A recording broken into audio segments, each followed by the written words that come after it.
Gently close your eyes.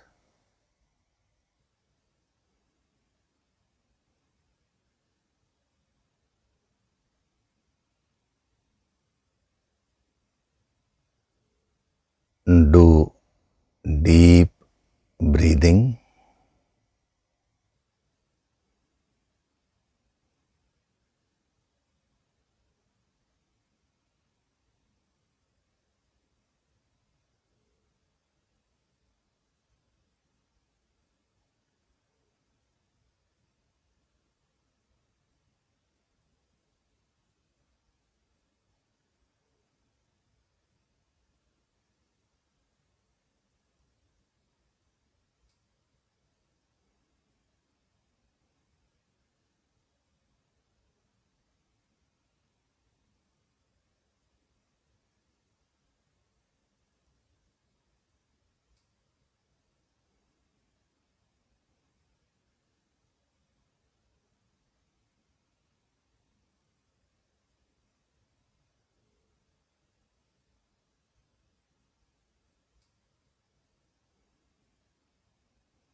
We'll chant Om once together. Synchronize the chanting of Om with your exhalation.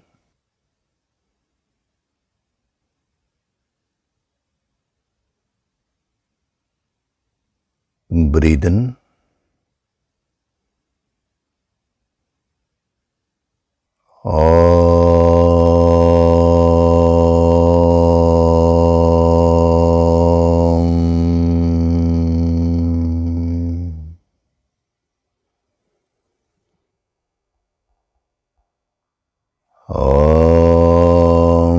Sahana vavatu, sahanau bhunaktu, sahaviryam karavavahai, tejasvinavaditamastu ma vitvishavahai.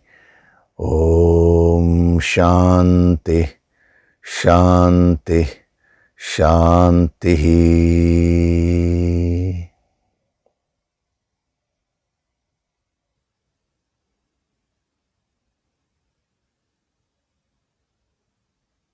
Gently open your eyes.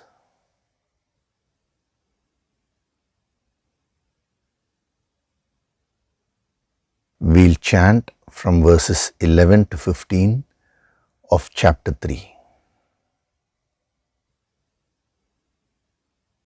Devan bhavayatanena, Devan bhavayatanena, te deva bhavayantu vaha, te deva bhavayantu vaha, parasparam bhavayantaha, parasparam bhavayantaha, Shreyah paramavapsyatha, Shreyah paramavapsyatha, Ishtan bhogan hi vo devaha, Ishtan bhogan hi vo devaha, dasyante yajna bhavitaha, dasyante yajna bhavitaha, taidattana pradayaibhyaha, तैर्दत्तान प्रदायैभ्यः yo bhunkte stena eva saha, यो भुङ्क्तेस्तेन एव सः yajnashishtashinah santaha, यज्ञशिष्टाशिनः सन्तः muchyante sarvakilbishaihi, मुच्यन्ते सर्वकिल्बिषैः bhunjate te tvagam papaha, भुञ्जते ते त्वघं पापाः ye pachantyatmakaranat, ये पचन्त्यात्मकारणात् annad bhavanti bhutani, अन्नात् भवन्ति भूतानि पर्जन्यादन्नसम्भवः पर्जन्यादन्नसम्भवः यज्ञाद्भवति पर्जन्यः यज्ञात् भवति पर्जन्यः यज्ञः कर्मसमुद्भवः यज्ञः कर्मसमुद्भवः कर्म ब्रह्मोद्भवं विद्धि कर्म ब्रह्मोद्भवं विद्धि ब्रह्माक्षरसमुद्भवम् ब्रह्माक्षरसमुद्भवम् तस्मात् सर्वगतं ब्रह्म तस्मात् सर्वगतं ब्रह्म नित्यं यज्ञे प्रतिष्ठितम् नित्यं यज्ञे प्रतिष्ठितम्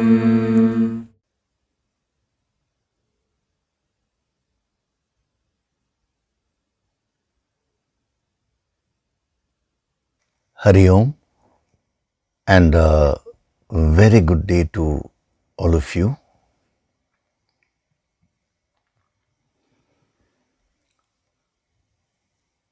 So last week we had a very powerful session, the yogic sadhana of Guru Purnima. Now,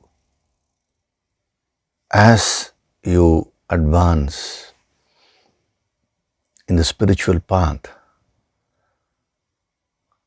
you will remain permanently connected to the Guru Shakti.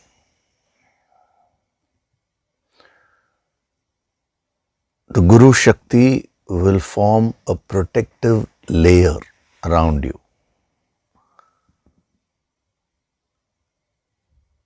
And the Shakti will be constantly protecting you and also guiding you.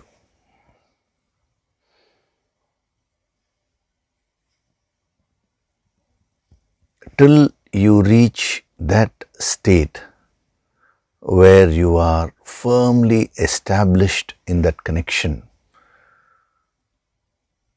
you need to put in the required efforts. You need to do your daily sadhana. You need to put in conscious efforts to remain connected.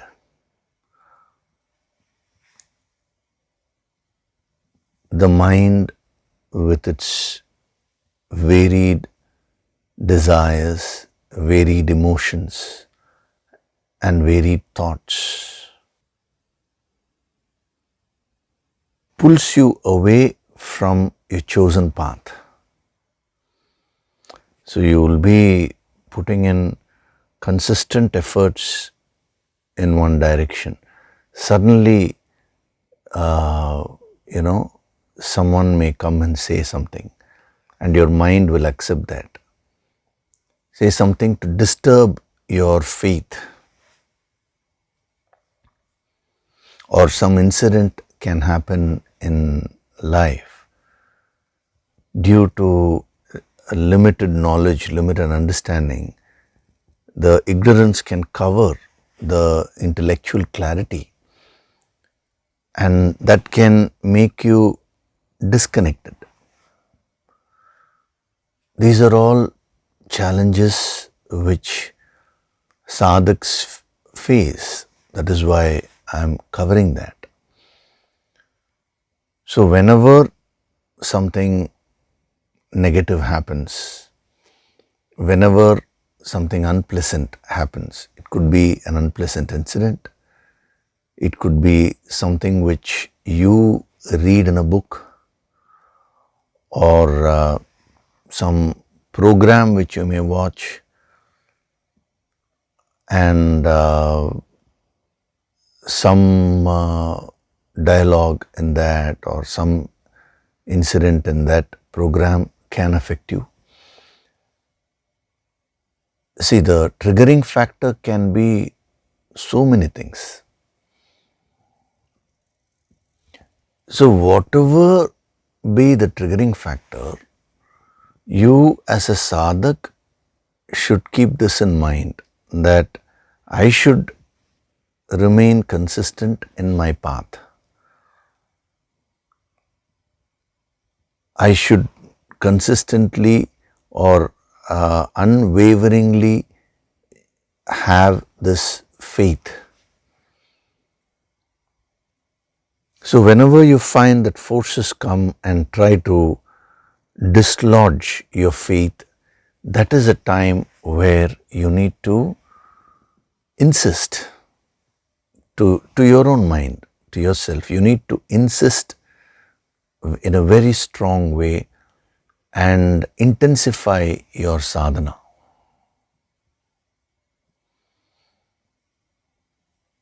Supposing there is a death of a near and dear one. Now suddenly a thought may come. In spite of doing so much of sadhana, why is this happening to me? Why do I have to experience this? If you really think about it, there is no logic in that. Do you mean to say just because you are doing sadhana, nobody will die? But the mind can get into such foolish thoughts, foolish expectations. I know many people who claim that they have devotion to God and all that, but something negative happens in their life, immediately, they say, oh, I have prayed so much, what is the use?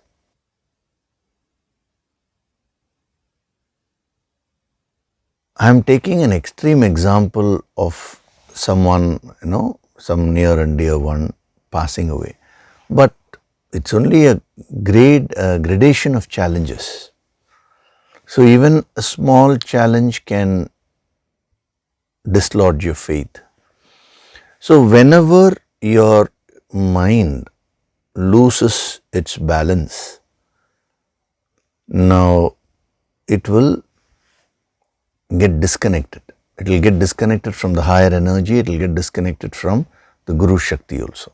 So you should intensify your efforts so that you pull back the mind. It is your daily sadhana which can help you to remain connected and to keep your energies fully focused towards your chosen ideal.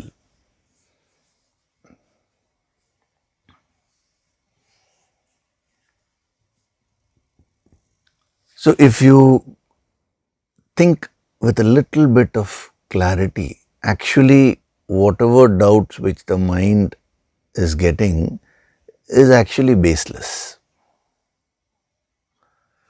When you understand the law of karma, then the doubts cannot come at all. I'm saying here doubts means, doubting the higher power. Because everything which is happening in your life today is based on the law of karma only. It is nothing but a cause and effect relationship. There can be no effect without a cause, and there can be no cause without an effect. So when something goes wrong, when some negative incident happens, now that is because of the past. The past causes are fructifying.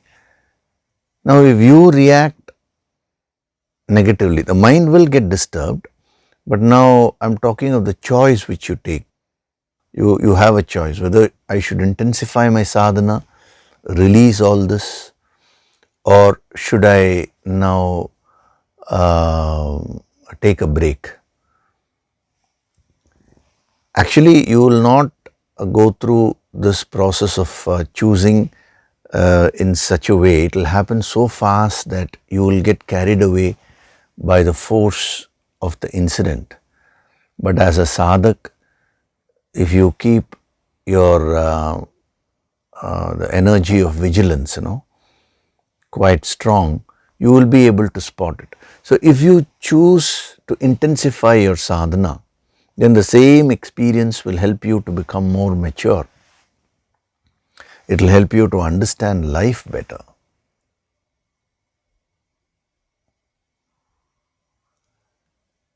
It will help you to become very deep.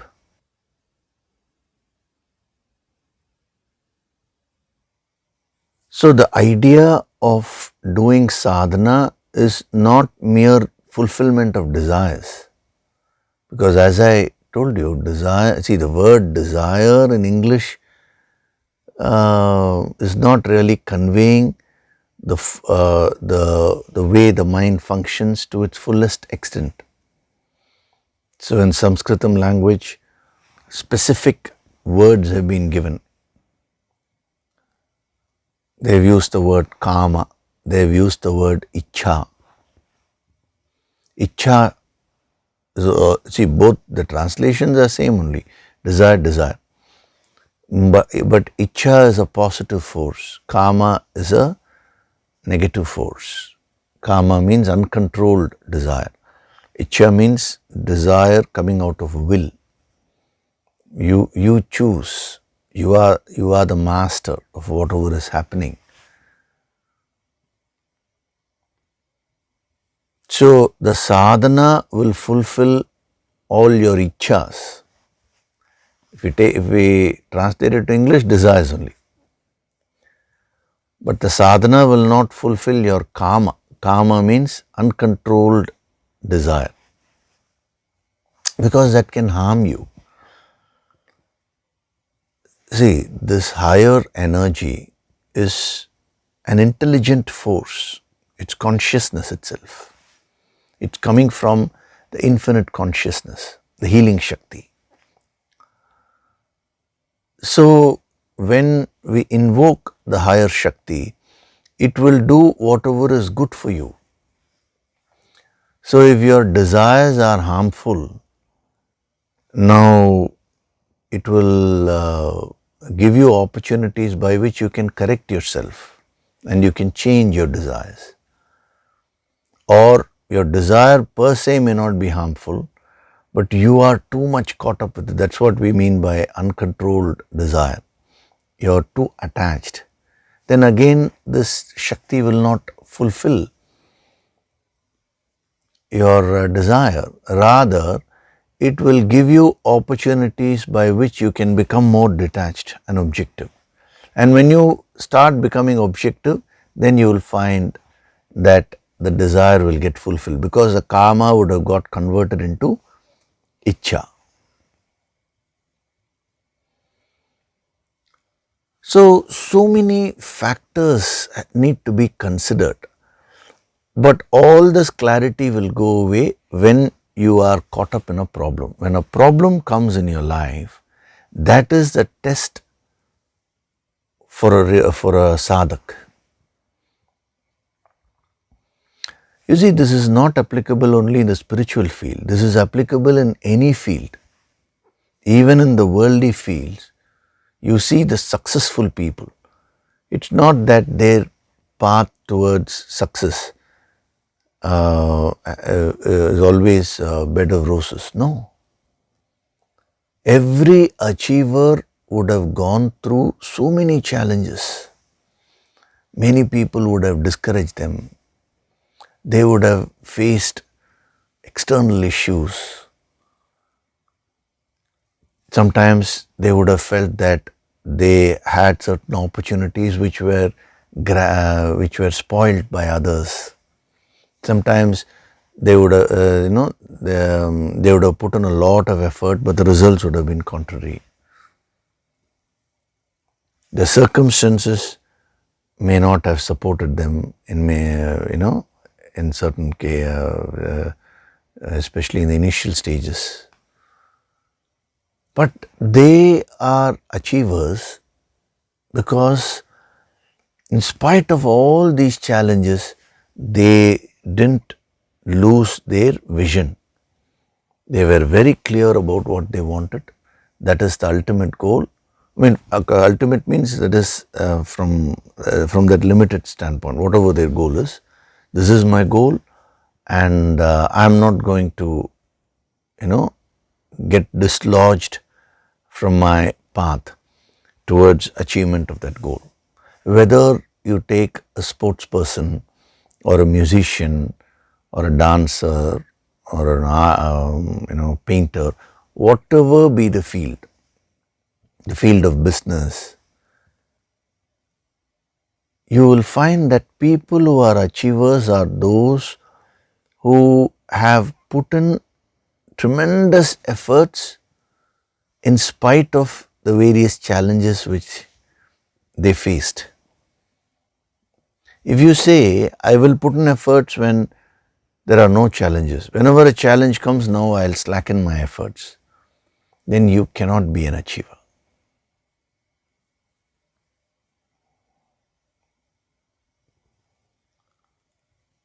I'm mentioning this because one sadhak has asked this question. What he has asked is that I've been doing sadhana for several months, and there is a challenge which has come in his life now. Financially, some issue has come. So why is that happening? Now, the question itself is stemming from ignorance. This is an answer to the person who has asked that question, and also a message to all the sadhaks. This is very important because we are doing the third chapter, Karma Yoga, and it is extremely important for you to understand the law of karma in depth. When you understand the law of karma, you actually understand your life.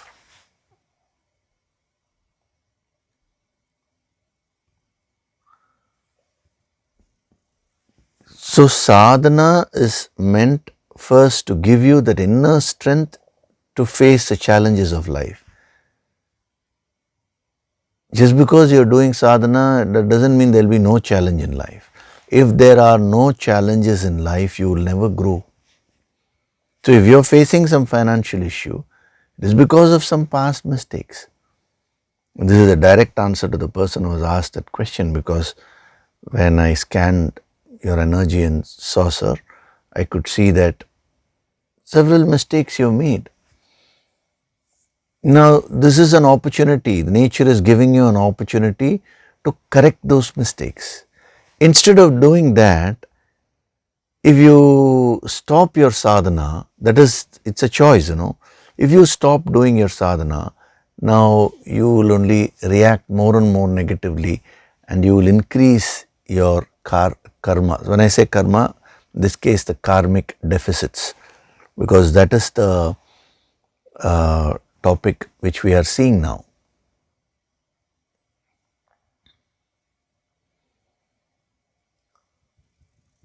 So of course, this sadhak has asked this question related to financial issues, but the same rule is applicable with respect to any issue in life. So if you are attending these sessions thinking that, oh, if I attend these sessions, no challenge will come in my life, life will just go like a smooth ride, you are mistaken. Life means there will be ups, there will be downs. Nobody can change that. Where you have a choice is whether you go through these ups and downs with a smile, or whether you get completely bogged down, you get totally disturbed by these challenges. That is where the choice comes. And when you develop that inner calmness and cheer through sadhana, your capacity to handle these challenges will also increase, because your mind becomes calm. And when your mind is calm, you will be able to think clearly. You will be able to ensure that your karmas are fine, your actions are fine. So your ability to override the problem, to come out of it, will increase. And not only that, your ability to dissolve the negative energy before it surfaces into an actual problem in life will also increase. But to say that but to have the expectations that there should be no problems at all in my life, now that is a totally unrealistic expectation that cannot be met by anyone.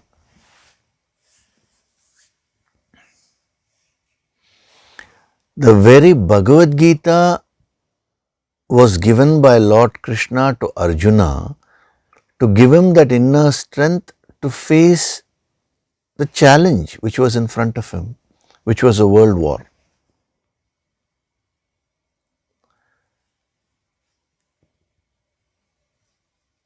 Now, let's say Arjuna listened to the whole Bhagavad Gita, and then after that, if he asks Krishna this question, "Oh, I have been listening to Bhagavad Gita for so long. Why is the war happening now?" Is there any meaning in that?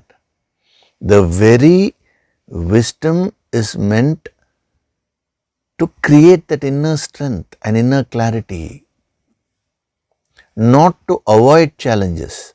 So when you do sadhana in order to avoid issues, avoid problems, that is not a positive thing. It is actually a fear syndrome.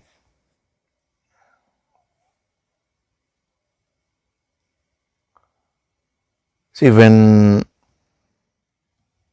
the lockdowns and all that happened during the COVID time, many people suddenly turned spiritual. I'm putting spiritual in quotes. But once the lockdown and all went away, and again people started, many of them went away. Who are the people who remained, who understood what true spirituality was? That understanding is the key here.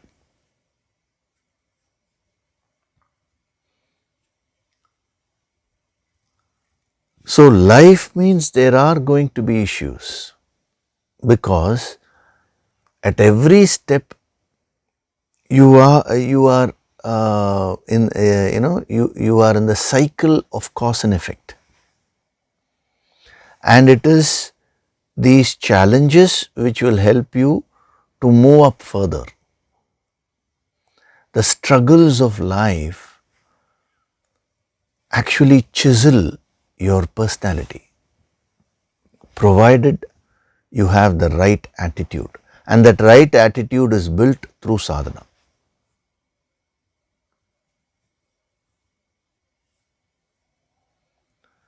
So if you are a true sadhak, if you've been attending these sessions regularly, you will not fear problems, you will not fear challenges. You will go on doing the sadhana consistently on a daily basis. You will keep creating so much of positive energy. And when you do that, definitely the intensity of the manifested problems will reduce. Because before it manifests into a problem in life, you will be dissolving those karmic factors. And those problems which do manifest and which have already fructified, now you will start handling them with a calm mind. You'll ask yourself, okay, this issue is there. How am I supposed to act? What am I supposed to do? You will be solution oriented, and this healing energy will support you fully. If you're going to sit and complain, oh, why is this happening? What is that? If you're going to keep talking that language, the healing Shakti cannot support you.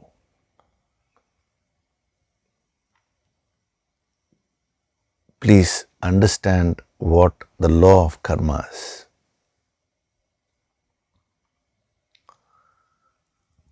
So, fundamentally, there are these two transactions, giving and taking. Whenever there is an imbalance between giving and taking, a karma is created. Whenever the giving and taking, that process is very much balanced, whatever karmas you have, they get exhausted. Now I am explaining this from a further higher angle, from the standpoint of the karmas, that is the impressions.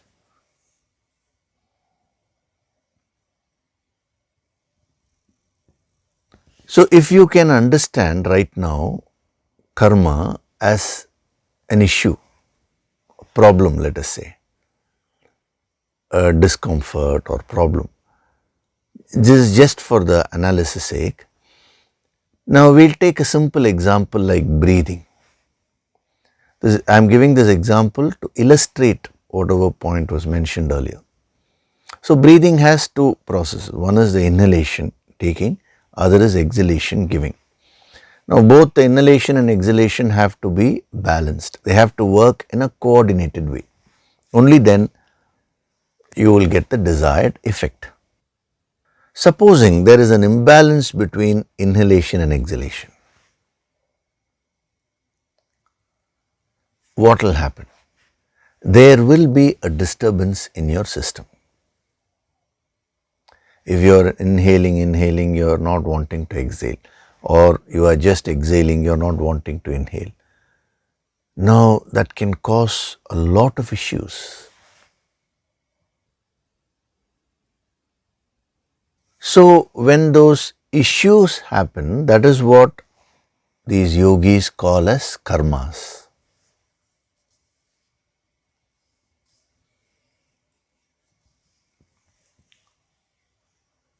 I am explaining to you the meaning of karma from another angle now.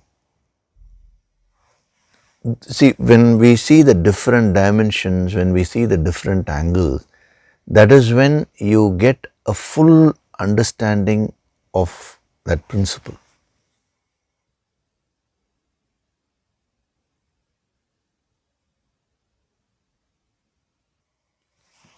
So the negative, or we'll first say the energy created because of an imbalance between the giving aspect and the taking aspect is called a karma. I am repeating myself. The energy created due to an imbalance between the giving aspect and taking aspect in your life is called a karma.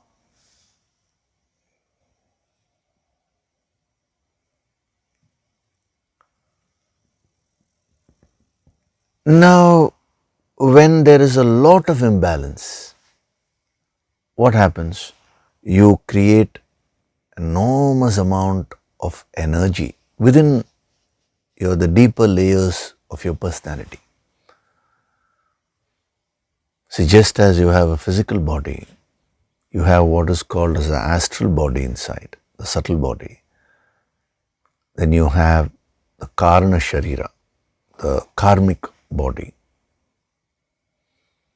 So all this energy, which we call as karmas, is stored in the karmic body of yours. So when those karmas are stored within you, every now and then they will manifest in life. Everything which is happening in your life is based on what energy you have stored in the karmic body. And not only the incidents which are happening in your life, your thoughts, your emotions, all those things are also coming from the same karmas only. But you also have a parallel force running within you, which is called purushartha or self-effort. that is independent of your karmas. So your ability to choose, you can choose your reaction, you can choose your response. That is independent of the past karmas. So if you keep on exercising that, just because you exercise it one day, the choice of action doesn't mean now the whole problem will get dissolved or your whole personality will change. No. In spite of choosing the right thing, the result may still be negative because of the past force. But if you keep on applying yourself through sadhana, a day would come where this will gather so much of momentum and force that it can completely neutralize the effect of the past karmas and change your life completely.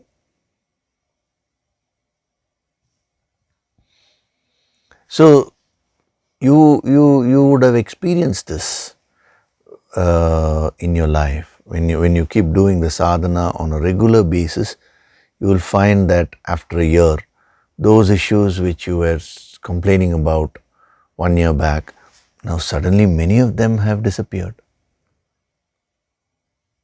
Some people have reported that just by attending the Sunday discourses, they have not put in serious efforts in terms of daily sadhana, but just by attending the Sunday discourses, they have said many issues have started going away.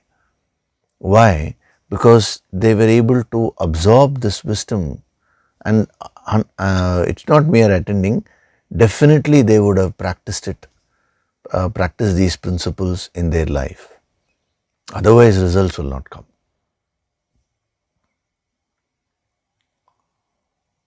So, this is the law. So, there is the giving, there is a taking aspect, and whenever there is an imbalance, some energy is created and that gets stored in your karmic body. That is what we call as karmas. So, the entire sadhana is to burn up those karmas. How? Karmas is also nothing but energy only. But we are using the higher Shakti, the higher healing Shakti. When that is passed through the karmic body, then the burning process happens. The burning of all the waste material which you have stored. So this is where the Guru's help is very much necessary. Association with the Guru, association with the Guru Shakti will give a tremendous boost to this process of burning up all those dirt which you have accumulated within yourself.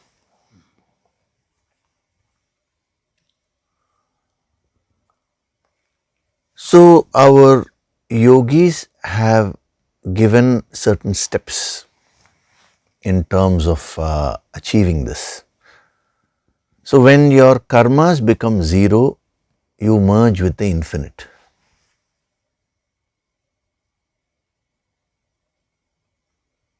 You become a sthita prajna, an enlightened person. When your karmas are negative, we call it as karmic debts, karma rina. Then there is a lot of challenges, there are a lot of challenges which you will keep on facing and you will not know what to do about that. So now from that state, how do you move to a state of no karma? Actually, the process is very simple.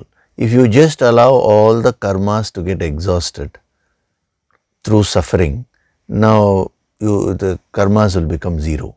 But it's practically not possible, because every time a negative karma manifests, you will not be objective about it.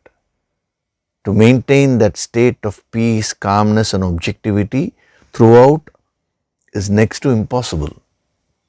Your mind will react negatively. You start reacting and responding negatively. Now what happens because of that? You create fresh karmas, more and more of negative energy is created.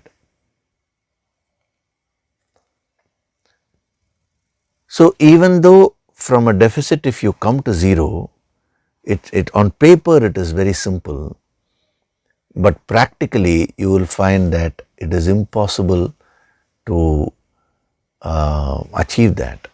Therefore, keeping this in mind, our yogis were so practical. They gave a method. What is that method? Okay, today you have a lot of karmic deficits. Now, instead of directly getting to a state of no karma, they said start converting the karmic deficits into karmic surplus. Start creating good energy, good karmas. So, from negative, first move to the positive.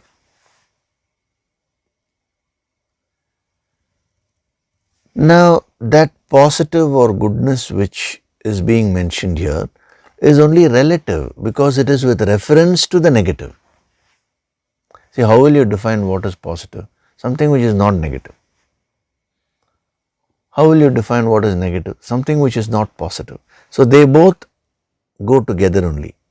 It's a dvandva, pair of opposite, But you require that in order to move up spiritually. So they said from badness come to a state of goodness, and then from there you are in a position to go into the state of neutrality, where you are neither negative nor positive, but you get into a state of shunya, nothingness, which exposes you to the infinite. It is said in our scripture that God is beyond good and bad. Why is it said?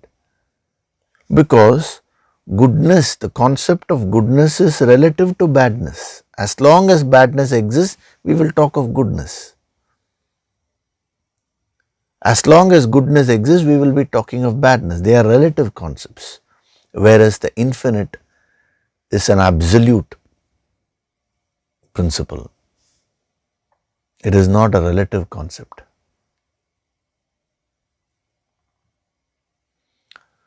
So, to burn up, see the process of burning up your negative karmas will cause a lot of turmoil. So, if that is done at a very furious pace, a student will not be able to bear that energy. That is why the guru, the master is very careful while giving empowerments.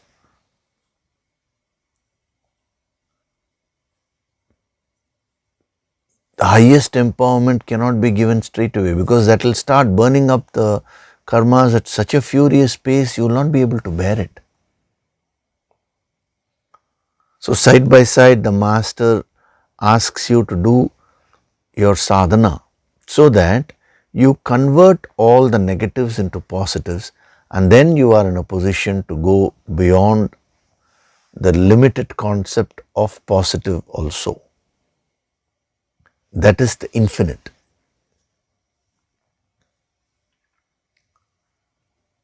A state where you are a complete zero, that is also correct, or you are completely full, that is also correct.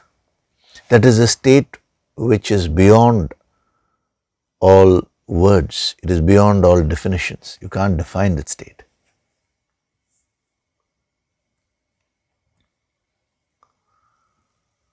So, from a sadhana point of view, you need to understand these things, that the imbalance between giving and taking is only creating karmas in your life.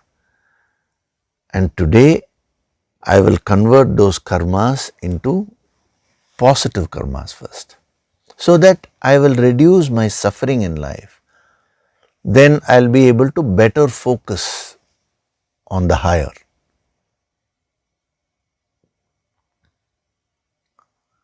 See, supposing you are having lot of pains in your physical body.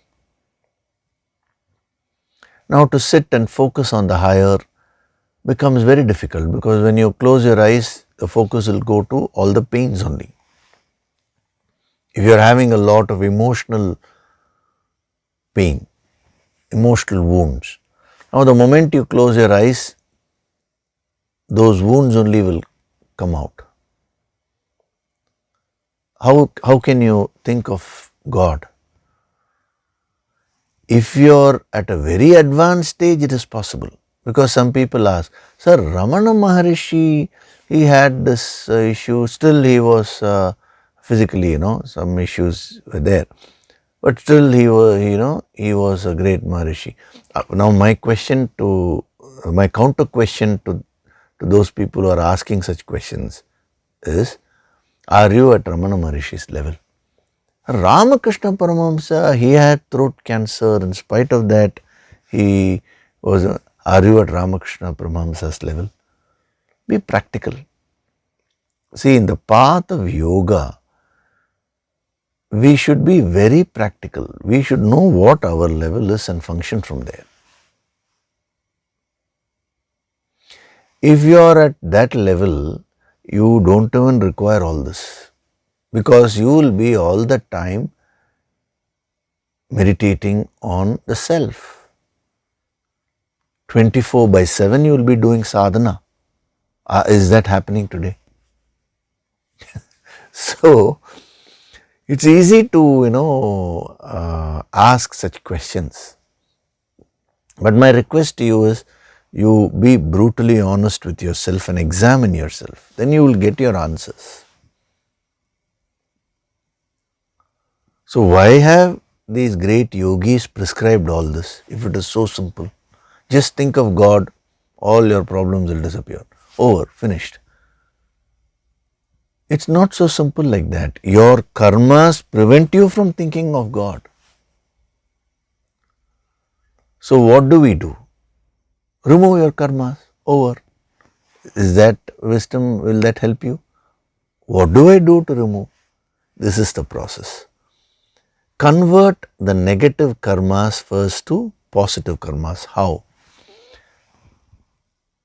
Today, a lot of karmic deficits are there. Convert them into karmic surplus in your life. How do we do that? By putting your accent on giving, which is what is a sattvic approach. Why is he saying put your accent on giving? We'll see that a little logically also. The simple reason is, nobody needs to teach you how to take. See, if you go on taking without giving, that is what we define as selfishness, right? Does anybody require any training to be selfish? No. You don't need to teach someone to be selfish. So the ignorant mind naturally gravitates towards selfishness only. So that is why they are saying put your accent on giving. They are not saying don't take, because if you don't take at all, again you will not be able to sustain that effort. So what they said is, put your accent on giving. You will take whatever is required in order to give. See, the very motive changes. When a sports person fixes a goal, let's say in tennis, a player puts his goal, I want to win the Wimbledon. Now thereafter, he will chalk out a program after consulting his coach. Coach will say, every day get up in the morning at this time, do so much of jogging, so many hours of jogging in a week, do so many hours of muscle strengthening exercises, then some stretches for flexibility, then practice these strokes so many times. So, a lot of practices are given. what is interesting is those practices may not be so enjoyable. He may want to just laze around. The mind may want to laze around. But the person is able to follow that discipline. Rather, one who follows that discipline alone can become an achiever. So what gives him or her that strength to follow that discipline? It is the goal. When he does jogging, he is not doing jogging for just without any purpose. No. He is doing the jogging in order to achieve his goal. When a particular diet is given to him, the coach says you need to eat this, you need to avoid all this, avoid late night parties, avoid this, avoid that. An achiever does all that. So when he takes a particular kind of food, he eats in order to fulfill his goal. Everything gets streamlined. He sleeps at a particular time, wakes up at a particular time. Everything becomes streamlined towards whatever ideal he has set for himself. Similarly, once you keep your ideal as the infinite, now that is the ultimate. The next step is keep your ideal as giving, because that will take you there. Thereafter, anything which you do in life will be for that only. Even if you take, that will be for maintaining yourself. Even if you watch a movie, it will be to just get some relaxation so that you will be able to do your sadhana better. See, the whole life will become streamlined. If you successfully achieve this process of streamlining all your activities towards this process of giving which he is saying, then you know it's a very powerful state. It's a highly sattvic state. After that, you will move, you are in a position to move to the next level, which is no ego of taking or giving, no accent on taking, giving and all that. The accent will be only on the infinite. Everything is God. But you can't go to that state straight away. So the karmic rina, the karmic deficits first have to be converted to karmic surplus. So create more karmic surplus in your life.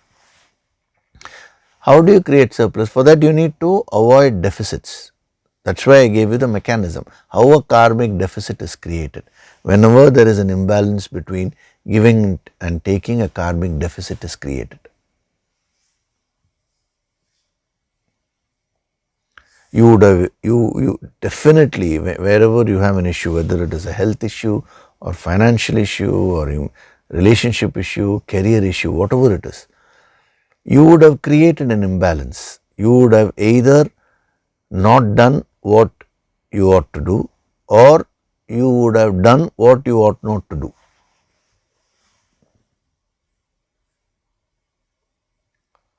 You examine, you will be amazed to see that your whole life is based on this only. So, since nobody needs to teach you how to take, since you have taken so much right from birth, our great rishis said, put your accent on giving. That is where the sadhana comes. The taking will anyway happen. So when he says, the virtuous who eat the remnants of sacrifice, so they offer their ahuti into the fire of yajna, and whatever they get for their honest efforts, they happily eat that. Means they enjoy those benefits. So where is the accent? The accent is on offering, not on eating, but they do eat. So when you go to a temple, for example, What should be your focus? I am saying what should be your focus because nowadays nobody is doing it in the right way. But generally, what should be your focus? Your focus should be on getting connected with divinity. So you go there, some puja is happening, then you attend all that, and then you come and sit. You see, actually, after finishing all the pujas, you're supposed to find a quiet corner there and sit and with eyes closed, be in the divine communion for a while. That is the right way of doing it. And then after that, you get some prasadam, some sweet or something is given, so that you consume there and you come.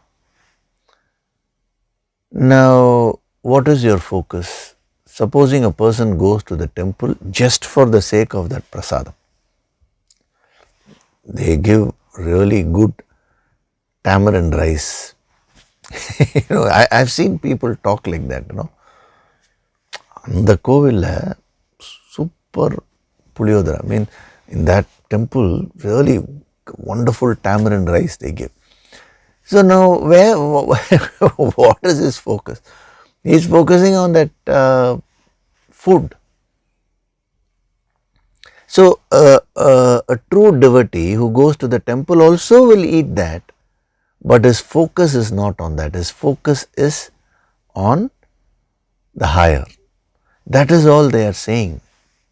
They are not against taking. They say taking is also an aspect of life, but put your energies on giving. The balance will happen automatically, because all the time we are just taking from the world.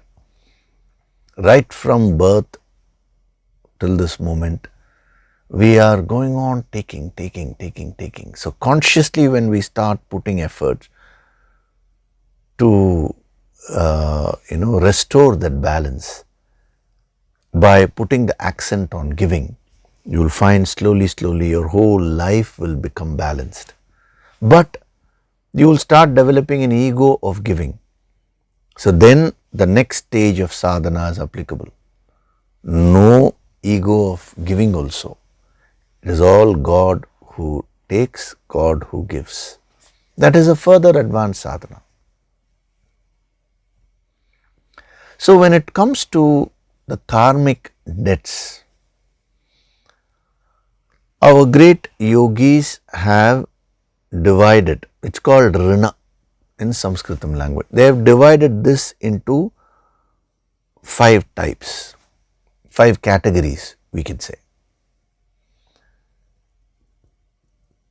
Now, what are all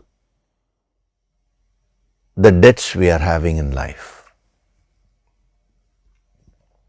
The first rina is what they called as bhuta rina.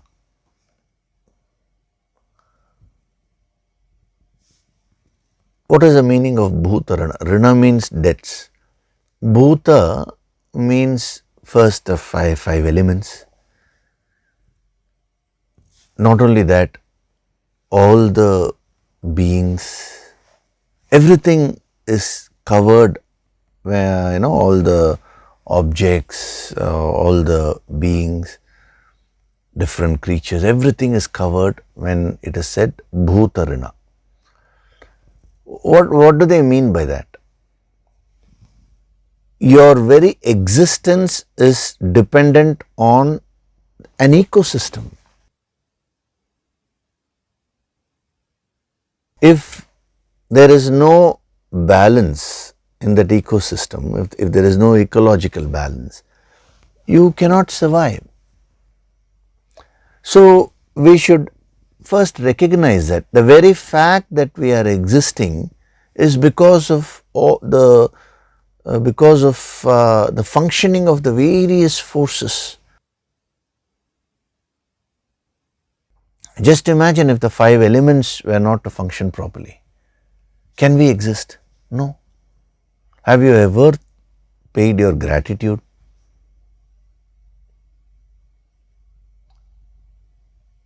See, the whole universe is functioning so beautifully.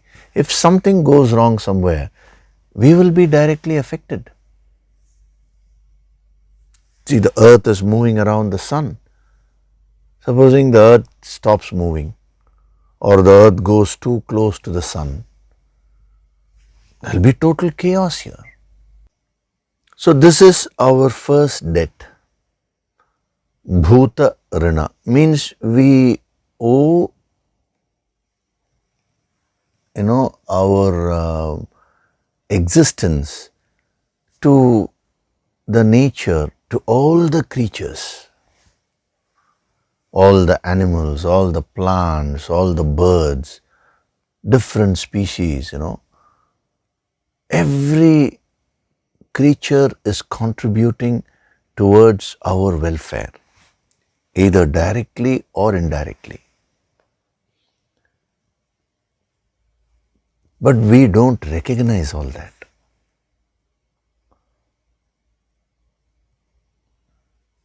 So this is the first Rina, Bhuta Rina.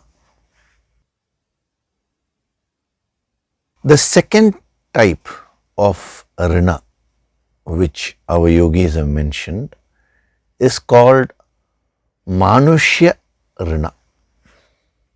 Means debts towards fellow human beings.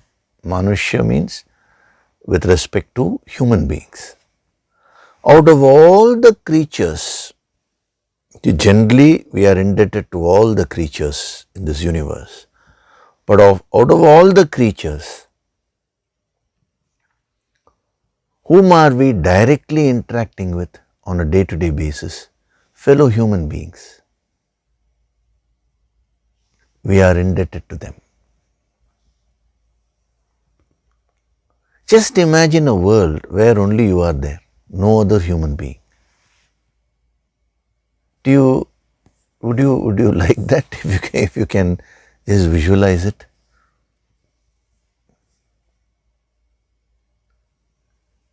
But have you ever thought about that, and have you at least felt grateful? So of all the creatures, we should be specially grateful to human beings, because that is where our field comes. The field is narrowing down. They have just narrowed down things. So that debt is called Manushya Rina. Now, the third type of Rina which they have mentioned is Pitru Rina. Of all the human beings, Pitru means ancestors, but it's not merely ancestors. Pitru is representative of those people whom you relate to in a more close way. It no doubt literally means ancestors, but it also, from a sadhana point of view, from a yogic point of view, it refers to those close relationships. So of all the human beings, there are a few people whom you form close relationships. For example, your parents.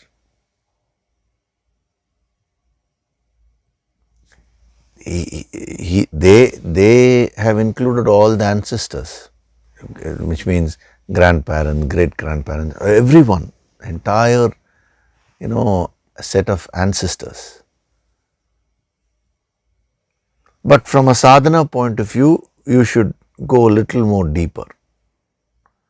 Even though so many human beings are existing, we are grateful to the entire human race, but out of them, there are a select few with whom you are moving closely. You have a closer relationship with them. So they say you should be indebted to them also. To them you have what is called as Pitru Rina. I'll first mention the different types of rina which they have listed down, and then we will see the corresponding yajna, how what we should do and all that also we should see, we'll see. So first is all the creatures, then among them the human beings. See, like concentric circles you can draw, a circle within a circle. Finally, it will come to the center point. So then among all the human beings, Pitrus representing those whom you have a direct karmic relationship. So that includes your family, that is your parents, your grandparents, your spouse, your children, your relatives, everyone. Again, you can form small circles, concentric circles there. Some people, you may have a very close relationships with some people a little away. Even among relatives, you can classify like that. This is a broad classification. So that is called Pitru Rina. Then the next debt. These are the various karmic debts, and we have to overcome all this, convert all create karmic surplus in all these areas. Then only you will be able to grow spiritually. So the fourth type of rina is what our yogis call as Deva Rina. Deva Rina means debts towards gods. Now what do they mean by that? The gods represent the higher forces of nature. For example, you have fire, but there is a god of fire, Agni, Deva. There is water, Jala, but there is a god of water. They called that power as Varuna. Similarly, every god actually represents some aspect of nature, but the higher aspect, the higher force of nature. Even when we did the Kaya Tattva, that empowerment, the wisdom of the body. Now, I have explained in that about how to balance the 5 elements within yourself. So in that 2 types of sadhanas have been given. One is with respect to the lower elements, the other is with respect to the energy behind those elements. How do you bring that also into balance?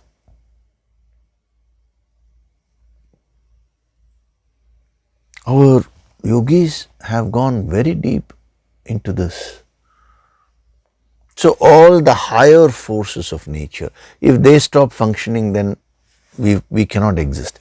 See, all of the, whether we are talking of the different creatures or human beings or Pitrus, or now we are talking of the higher forces of nature, if any of these stop functioning, we will get into issues, we will stop functioning.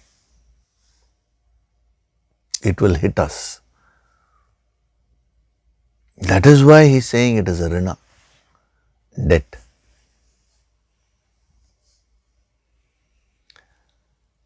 See, even if a person is not grateful for the nature, towards nature, it is okay.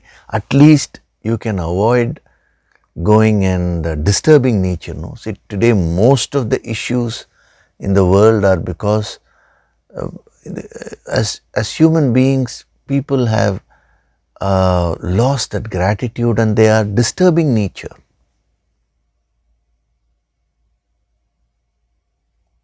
Sometimes in the name of growth, we go and disturb the whole setup. And then that backfires, that comes back to us. Actually, in the coming verses, in the next verse, he'll be dealing with that. What is this ecological system? At the macrocosmic level, how does yajna function? The principle of yajna.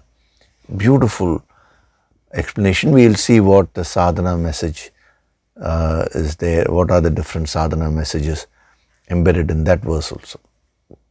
So this is the Devarana. And then finally,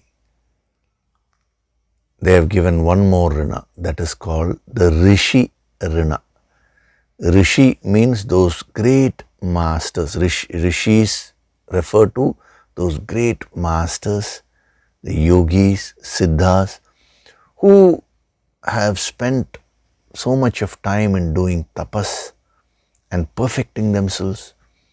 They discovered this higher wisdom, and selflessly they have been, right from time immemorial, serving humanity.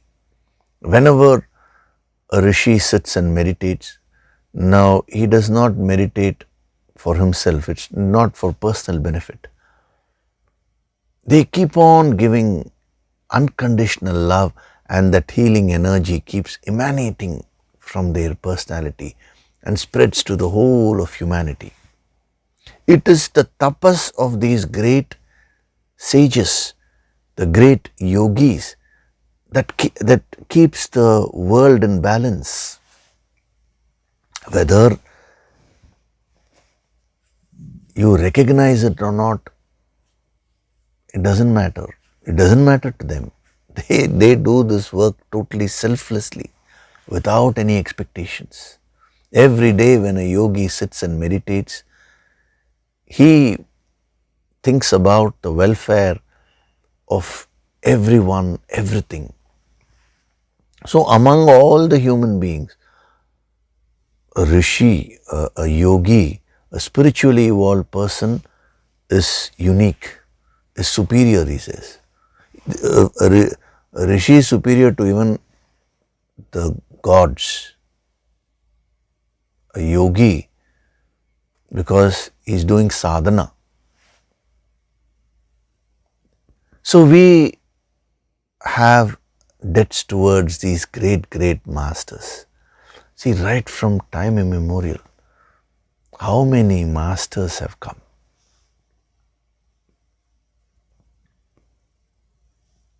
In the last session, Guru Purnima session also, I was mentioning, no, Bhagavan Dakshinamurti, Bhagavan Hayagriva,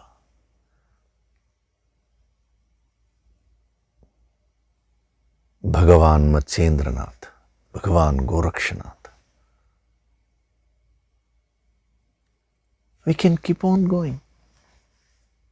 The list is almost endless. Even now, there are many yogis who are not known because their work is different. They are sitting silently and sending the positive vibrations to all of us. Some yogis become known because their work is such that they are mingling with the society. But it doesn't matter whether a yogi comes to be known by others or whether a yogi is not known to others. What is their contribution? It is the higher healing Shakti. So just imagine, if we are having this transaction of wisdom, this wisdom is being given to you, is it possible without the efforts of these great masters? So we should be grateful, no? So that Rina is called Rishi Rina. The debts towards the great masters who transmitted the higher wisdom. Because it is only the higher wisdom which can pull you out of this samsara, of this worldly life, and get you connected with the infinite, which is your true purpose. It is these great masters who have given the purpose and direction to all the fellow human beings. That is why they are so highly respected. We have so much of reverence towards the great masters, because they are the ones who show us the direction. Without their contribution, for us to discover is almost impossible. We'll just be running around aimlessly.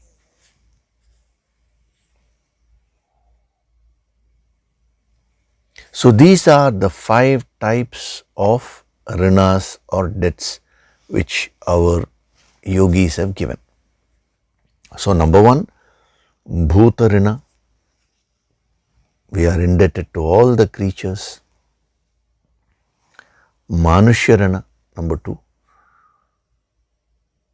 We are indebted to all the fellow human beings. Number 3, pitru rina. We are indebted to our ancestors, to our parents, to our grandparents, to all our relatives, to our family, immediate family. Those people with whom we have a direct karmic relationship. That is what is meant by pitru rina. We are indebted to all of them. Then number 4 is deva rina. We are indebted to the gods, that is the higher forces of nature.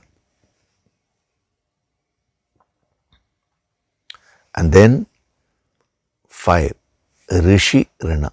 We are eternally indebted to the great masters, spiritual masters,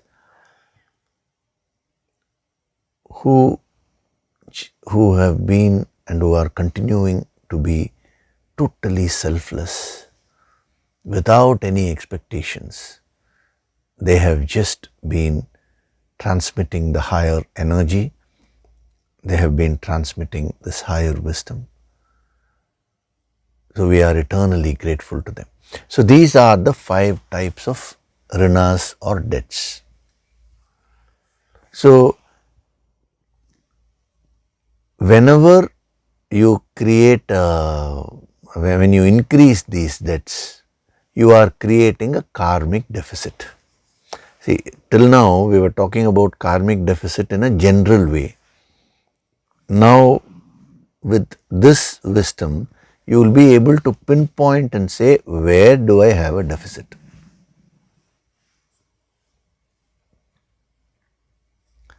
Supposing you have a health issue, find out, do I have a deficit with respect to bhuta rina? Are my elements balanced? Have I done something which is out of whatever is ordained? For example, in the Kaya Tattva I have covered all this in detail,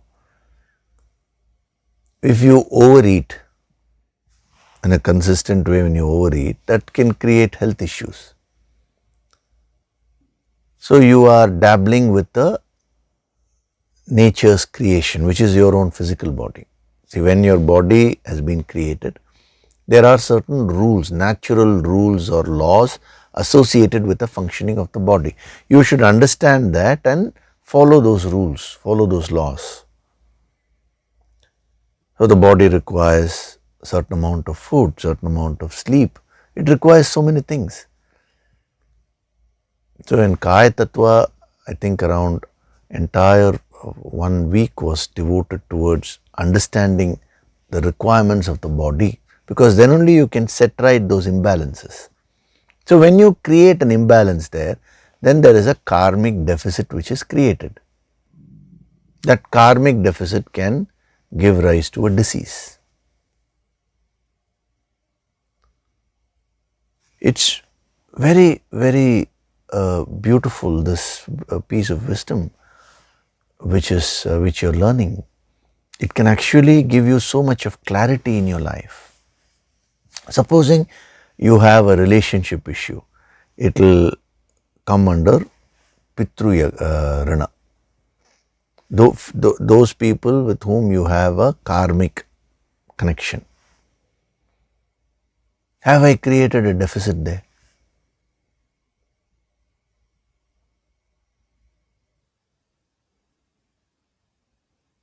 If you are not growing spiritually, if you are not getting that clarity, that balance, it can come under Rishi Rina. Am I creating a karmic deficit there? So this principle of Rina and these divisions which have been given actually cover the entire spectrum of we can say not only people but things, the entire spectrum of energy, we can say,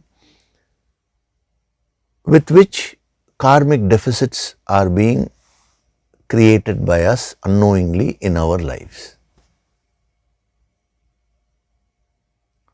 So if we ensure that we wipe off all the karmic deficits with respect to these 5 divisions, we will start creating a lot of karmic surplus in our lives.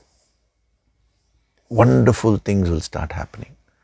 And then that will be very conducive for us to further focus on the higher and merge with the infinite, which is getting into a state of dissolving all the karmas.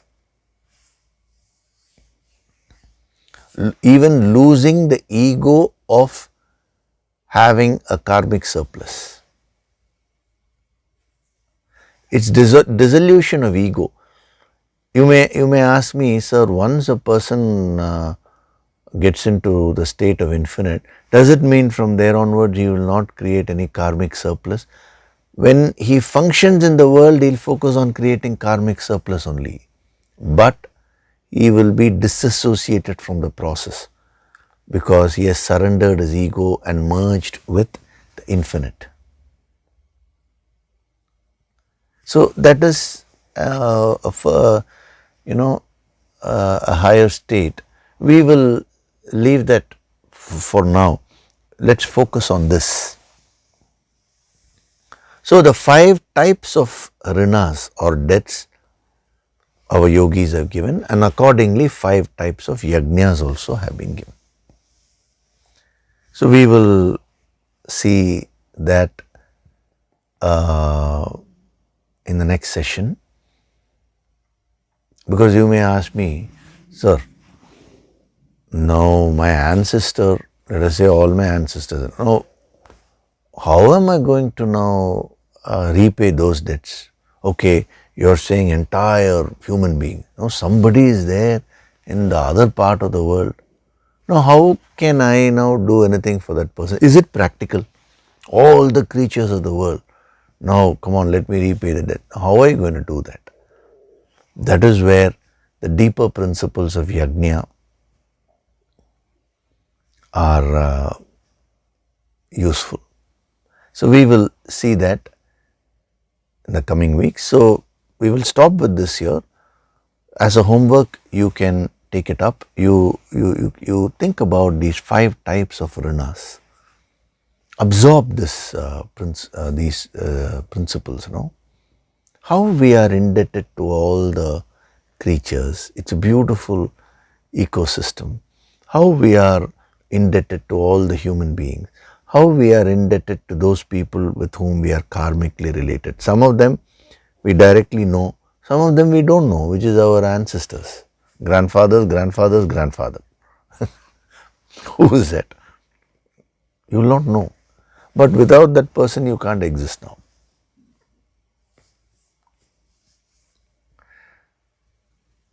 See, just this line of thinking actually elevates your purity level.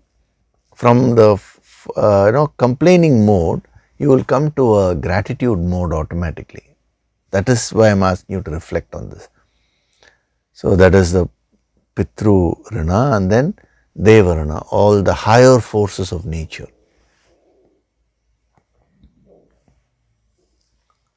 And then the Rishi Rina.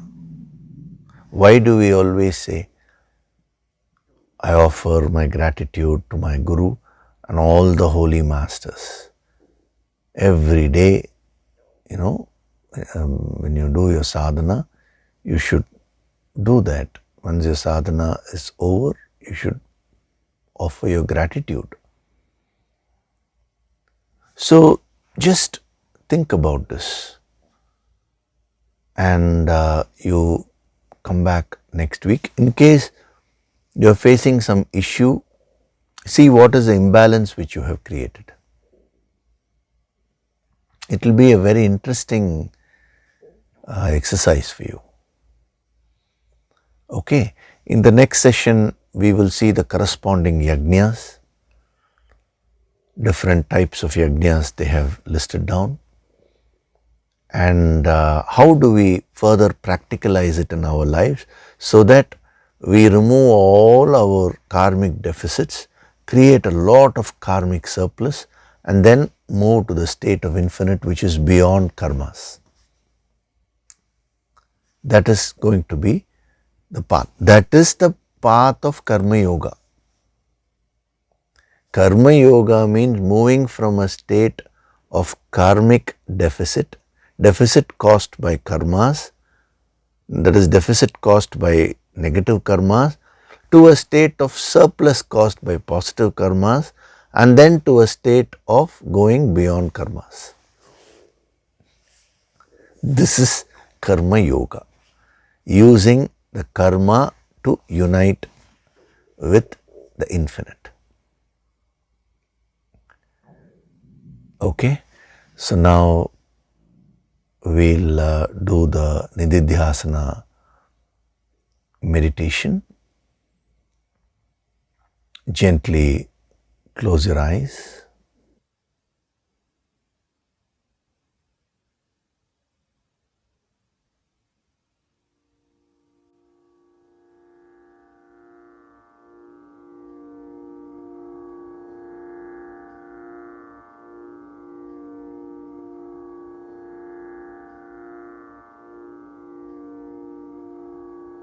Do deep breathing.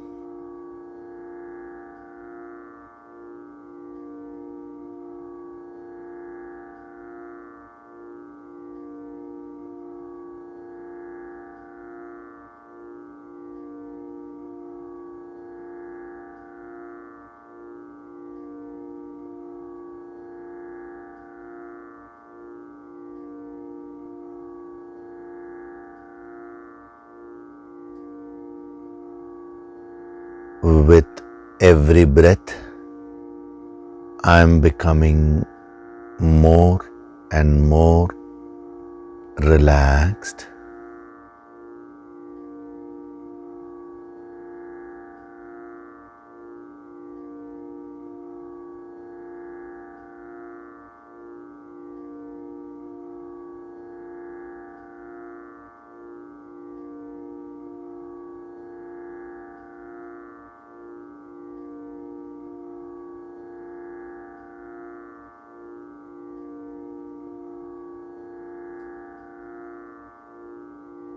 Feel the divine vibrations.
With every breath, I am going deeper and deeper into myself.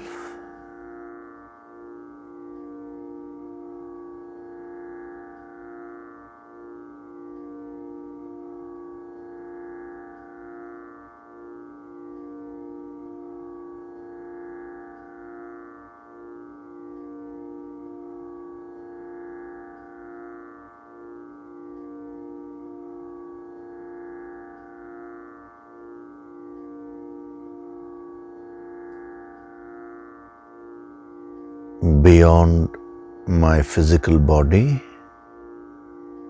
beyond my emotions, beyond my thoughts, lies my true higher self.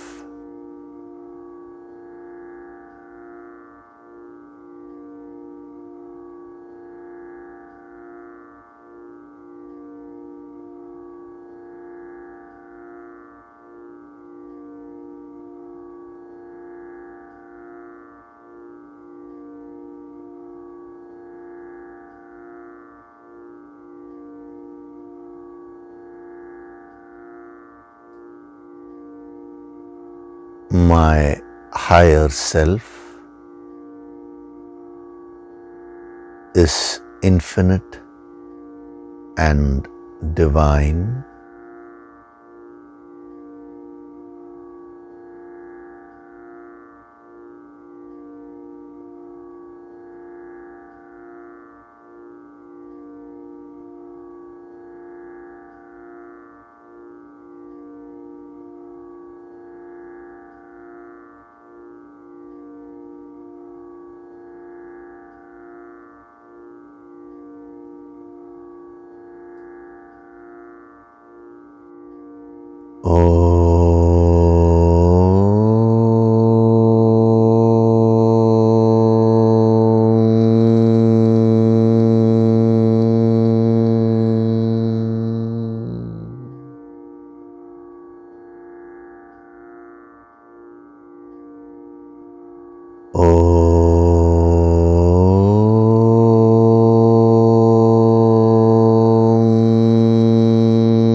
From this moment onwards, I choose to be in the path of karma yoga, moving from the state of karmic deficits to karmic surplus, and then moving to the state of the infinite, which is beyond all karmas.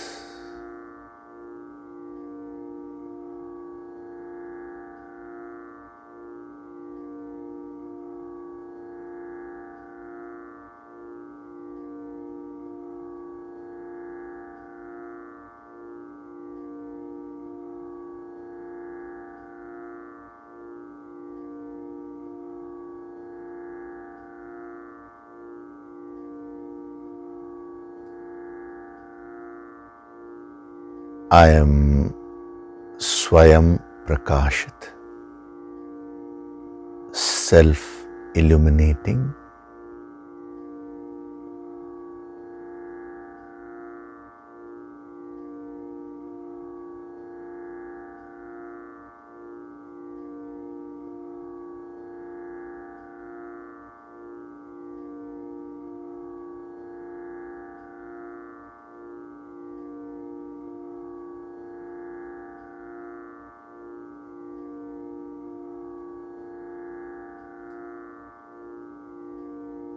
Offer your gratitude to God Supreme.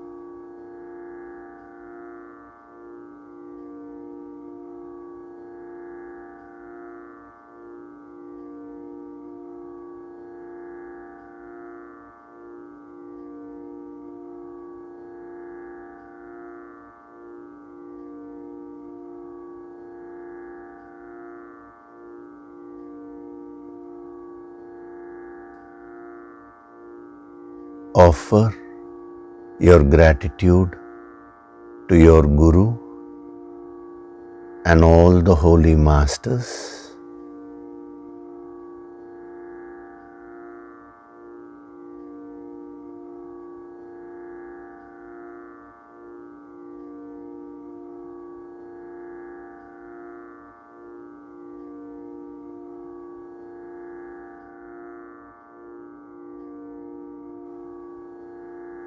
Wriggle your fingers, your toes, open and close your palms a few times. Rub your palms together to create a warmth.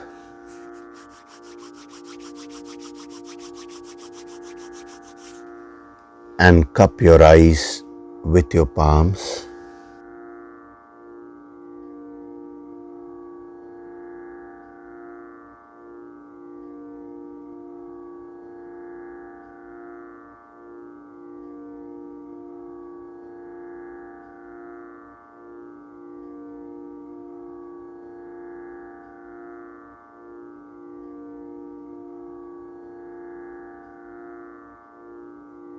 Gently rub your eyes, your cheeks,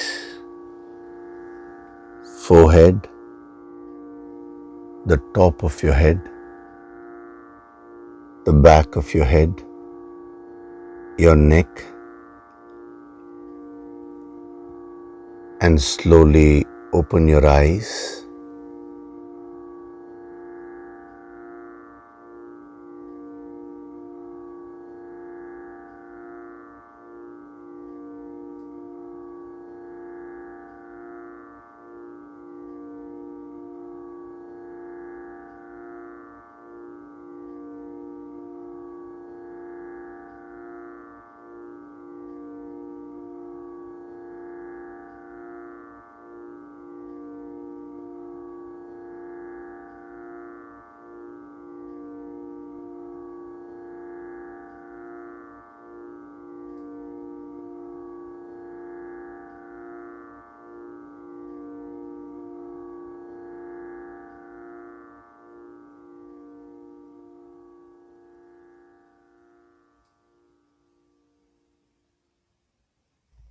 Welcome back.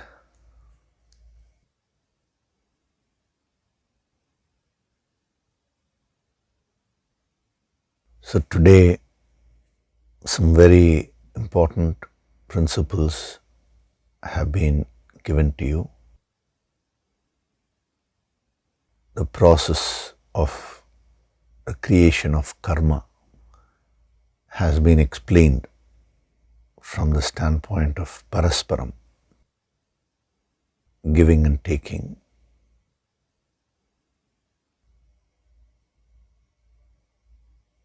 And what is the principle behind karmic debts? That has also been given. So in the coming sessions, we'll be seeing how to create the karmic surplus. And of course, the higher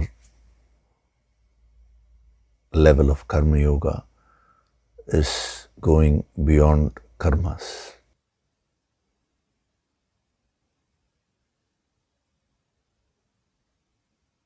So even a little bit of absorption of this wisdom can change your life totally. Okay? So I'll see you next week. Thank you very much. Hari Om.